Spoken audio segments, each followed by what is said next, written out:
when two young Brazilian women vanished without a trace. Their families and the FBI embarked on a desperate search across the United States. The common thread? Well, both of the women had been living with a wellness influencer by the name of Cat Torres. But behind her glitzy Instagram posts, Cat Torres had been harboring a sinister secret. She trafficked and enslaved vulnerable women. So how did this former model, who once parted with Leonardo DiCaprio and graced international magazine covers, descend into this dark underworld? Join us as we unravel the twisted tale of Cat Torres, where hope turned to slavery and empowerment masked exploitation. Cat Torres Suarez, also known as Cat Torres, was born in the early 90s in northern Brazil. She began modeling and entering beauty contests from an early age. By the time she had turned 10, she had already won a beauty contest. Kat came from a very poor family, and her mother knew that Kat could do something special with modeling and make a better life for herself. And with that, she helped Kat put together her first modeling portfolio when she was just 13. Her mum then sent that portfolio to various modeling agencies, and that is when her modeling career really began. It was taken off quite quickly too. She went from print modeling to commercials and beauty pageants. Then, in 2012, she participated in the Miss Brazil pageant, and even though she didn't win, she was able to get a lot of attention from the fashion world. Also around that time, she had created an Instagram account and began getting a lot of followers. Over the next few years, Kat's life as a poor girl living in Brazil was a distant memory. She was now 18 and doing catwalk shows in Europe for luxury swimwear and lingerie brands such as Victoria's Secret and photo shoots for L'Oreal and Gillette. And whilst living and modeling in Europe, she met Leonardo DiCaprio, and the two were rumoured to have briefly dated. Eventually she moved to the US, and during this period of her life, she began getting into wellness and life coaching. She had around 1 million followers on Instagram and around 400,000 subscribers on YouTube, where she was making various self-care, spiritual and wellness videos. Kat's life on social media seemed perfect, and many women, particularly from Brazil, adored her and were very inspired by her. They began reaching out to her for advice and guidance. They wanted to change their lives around just like Kat did, and they felt that she could help them do it.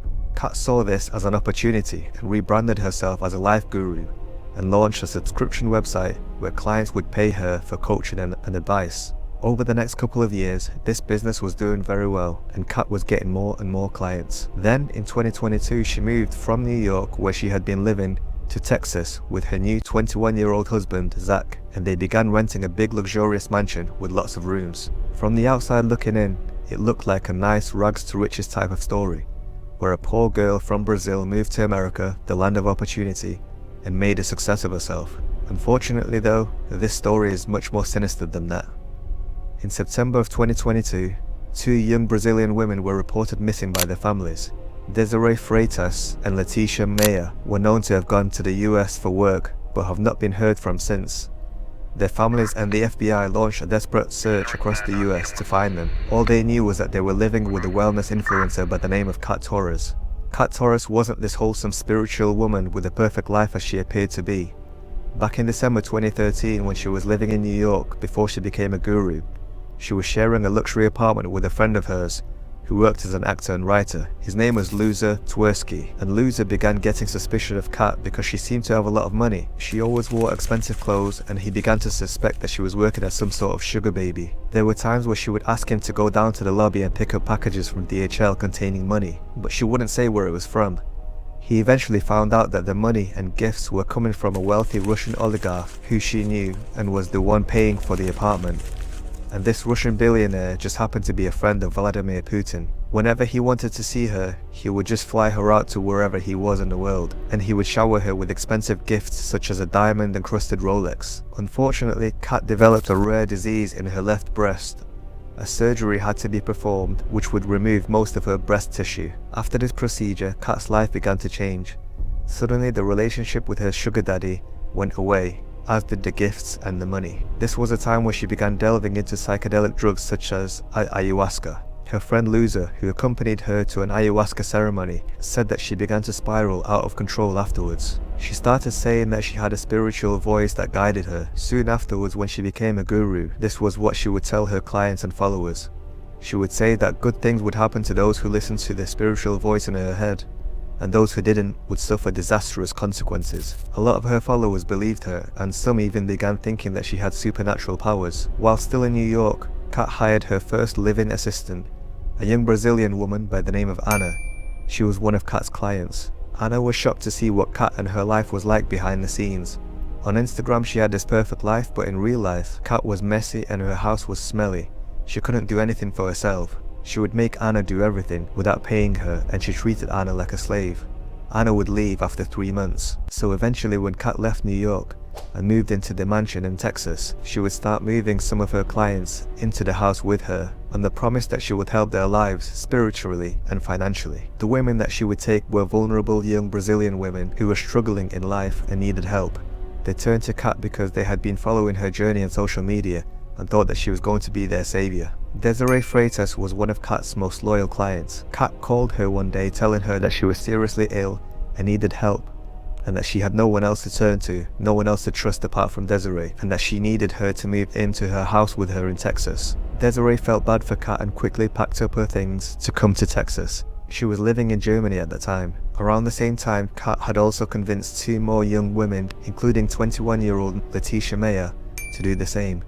Letitia was living in Brazil at the time and thought that this opportunity to come to the US and live with her idol Kat Torres was going to be amazing. At the house they would practice witchcraft and do tarot card readings. From the beginning, living at that house wasn't how the girls thought it would be. They were doing various chores around the house every day. No one was getting paid, and one day Kat approached one of the girls by the name of Sol and told her that she had heard a voice in her head. This voice told her that she needed to take Sol to a strip club because that's where she would find her husband. She made it hard for the girls to leave because Kat paid for all of their flights to get there. She paid for their clothes, their food. She let them live with her rent-free in a big mansion, and she would tell them that if they wanted to leave, then she would have to charge them for everything that they had used. The flights, the rent, the food, everything. And these were poor girls in a foreign country. There was no one they could turn to, just Kat. She then turned to Desiree and told her that if she wanted to become successful, she would have to prove to God that she would be willing to do whatever it takes to find success. She then persuaded her to work in a strip club along with Sol. The girls worked many hours every day, and Kat convinced them to look after their money for them. She would keep the money in a safe in her house along with their passports. In reality, this was a way of taking their money for herself, whilst also ensuring that they wouldn't leave because they were completely dependent on her. But things would get worse. Kat started to demand that the girls have to earn at least $1,000 per day, and each time they failed to make that money, the money from stripping alone wasn't enough to earn $1,000 per day. That's when Kat convinced them to start prostituting, and if they ever complained, she would threaten them with witchcraft. She would even threaten to go to the police and tell them that they were here illegally and working as prostitutes, knowing that prostitution is illegal in Texas. As all this was going on, Kat was still doing her life coaching business, but of course by now this was just a front to lure girls into her dark world and work for her like the others. Back at the house, things were getting even worse for the girls.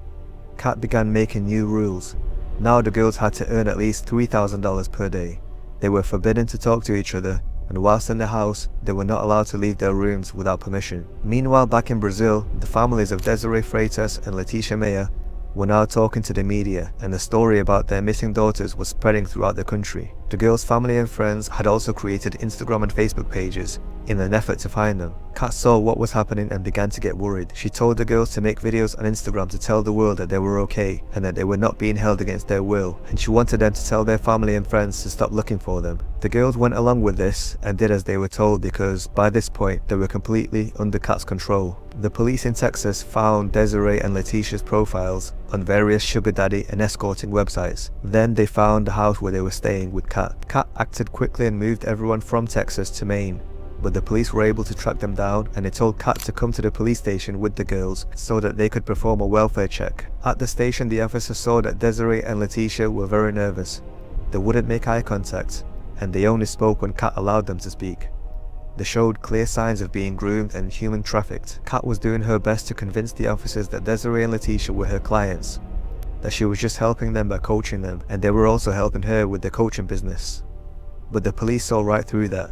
She wasn't fooling anyone. Cat Torres was then arrested and was charged with slave labor, medical fraud, and human trafficking, and she was deported back to Brazil. She was just 34 years old at the time. Soon afterwards, over 20 women came forward and accused her of grooming and human trafficking them. She did an interview with the BBC from prison while she was awaiting trial, and she denied all allegations. She said that she did nothing wrong and that all these women were lying because they were jealous of her.